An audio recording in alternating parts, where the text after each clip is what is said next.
Hi, this is Dave Schleis, and I'm coming to you not at all live from Kscope13, where I'm sitting down with this year's Editor's Choice Award winner, David Schleis. David, thanks for being here. Would you care to wear a hat? You're very welcome, but no thank you. All right, be that way. So, what brings you to Kscope? Well, it's the same thing that's brought me back every single year since I attended my very first ODTUG conference back in 1999. Yes, there's one thing that brings me back year after year, and that's the people. At Kscope, you'll find some of the smartest and most influential people in the industry. A conference for developers put on by developers. The people who use the products you use, who create the products you use, who write the books about the products you use. You know, you get the best and the brightest from around the world, presenting over 300 technical sessions on every aspect of Oracle-related development. You know, it's really this outstanding content that brings you back year after year. So I guess it's two things that bring me to Kscope this year, and that's the people and the outstanding content. You know, it's really fun when you're sitting in a session and there right next to you is one of the shining stars from our geeky little galaxy. They're here to learn as well as present. And what's even better is that after the session, these people are willing to talk to you. You know, I remember at my very first ODTUG conference, they had a Meet the Authors session. And what was really great is that I was talking with the people who literally wrote the book on Oracle, and they were speaking to me as a peer. It was a great experience. But it's not just the presenters and the authors who are willing to exchange ideas.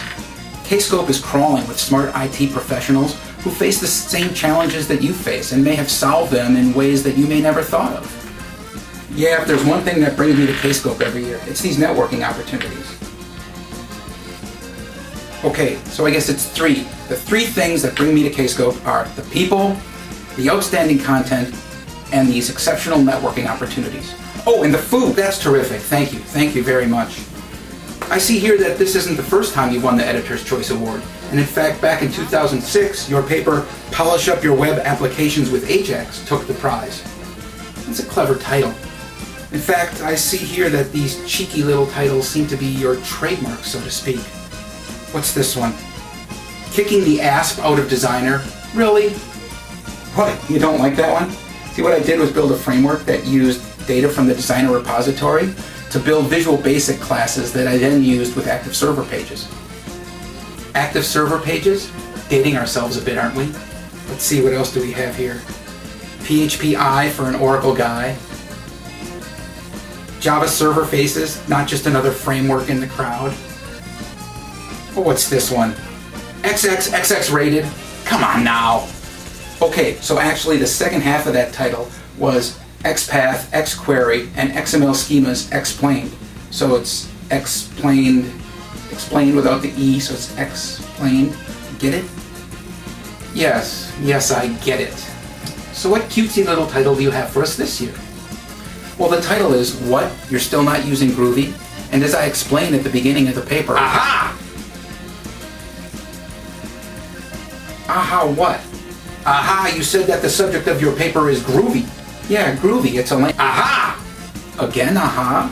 Isn't it true that 5 years ago, the last time ODTUG was in New Orleans, you gave a presentation titled, A Better Way to Do Java? Well, that's just groovy.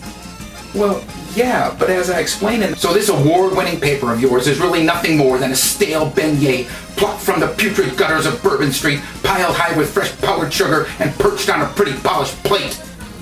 No, wait, what? So you're saying that not one word of this paper was in your paper from 2008? Of course not. That's ridiculous. Ridiculous? Really? Isn't it true that you routinely criticize presenters who resubmit abstracts year after year? Well, I may have said something somewhat like that in the past. Maybe. So then tell us, please, what is it about this topic that makes it so deserving of a rerun? Well, as I was trying to say, I go into that at the beginning of the paper. You see, there was two conversations I had while at Kscope13 in San Antonio that made me want to present on Groovy again. Please enlighten us. As you had said, I gave a presentation on Groovy 5 years ago, and it was actually very well received. Was it? Yes it was. In fact, it got the highest evaluation scores at the Fusion and Middleware Symposium.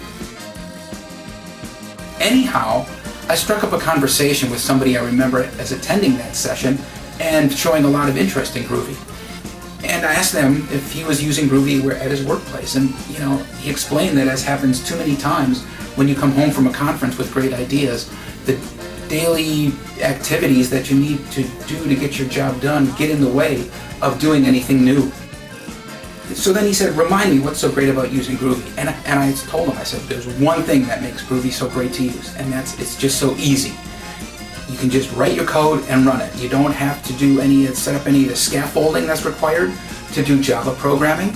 You don't have to compile it, but you can compile it. See, that's what really makes it so cool, it's this versatility. You can write scripts or full web applications. Yep. If there's one thing that makes Groovy great, it's the versatility. So it's the ease of use and the versatility. That's what I told him. Because you'd really be hard-pressed to find a more versatile programming language than Groovy.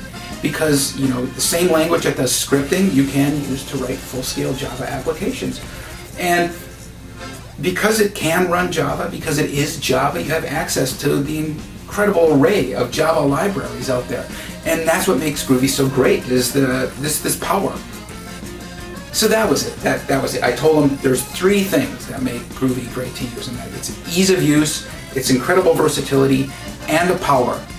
Oh, and then there's closures. Yes, very interesting. But didn't you say there were 2 conversations?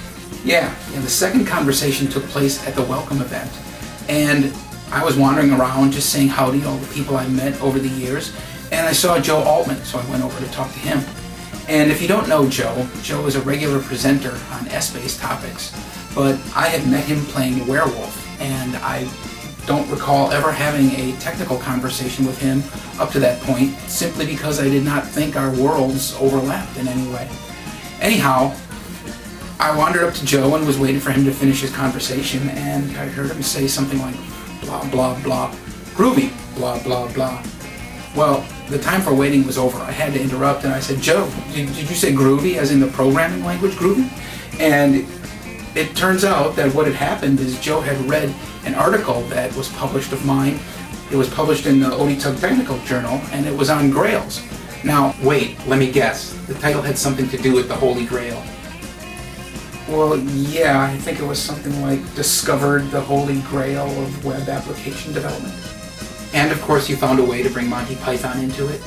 Well, yeah, a bit. Anyway, what Joe read was enough to get him interested in using Groovy to do S-based scripting using the Java API. And what he did worked so well that in fact he gave a presentation on the topic at Kscope13. Unfortunately, I had no idea that he was using Groovy because I never look at S-based presentations. I just thought there would be nothing I was interested in. And Joe also didn't realize that I was the one who had written the article. And at some point during the conversation, he said something like, I want to thank you for changing the way I do my job. And as a writer and a presenter, it's comments like these that you really live for. So, because of these 2 conversations, I realized that while I still had my original target audience, there was a whole nother audience opened up to me because of S-Base. I don't know if this is on your little cards there, but I spent a year on the ODTUG board and a year on the Kscope12 conference committee. And throughout this time, it was a goal of mine to find a way to bring ODTUG more together, to make us a more unified group, to make the conference feel less like a co-located event. Great job on that. Yes, thanks for pointing that out. I did say it was a goal, not an accomplishment. So, anyhow, while I was unsuccessful at effecting this type of change working from the top down, I saw Groovy as a means of starting this change working from the bottom up. So I asked Joe if he would tell his story as part of a presentation on Groovy. I reworked the white paper and the slide deck, and I covered the basics of Groovy, and Joe talked about how he was using Groovy to do S-based scripting. I see here that you're also doing a webinar. Yeah, we did it already actually. You can find it on odtug.com. I took a few more things out of my presentation so that Joe could have more time to get deeper into the great things he's doing with Groovy and S-Base. So I see here you also have a book credit, A Time for Ghosts. So what is this one about? Using cron jobs to manage zombie processes? Actually, that's a children's book, but I like the way you think. Funny story. The creation of this book actually has an ODTUG tie-in. You see, I was in Chicago. Yes, thank you. Fascinating stuff, really, but it looks like we're out of time. And speaking of time, join me next time when I'll ask Jeff Smith if Twitter is merely an addiction or a socially acceptable way of nurturing his narcissistic nature. Thank you, and good day.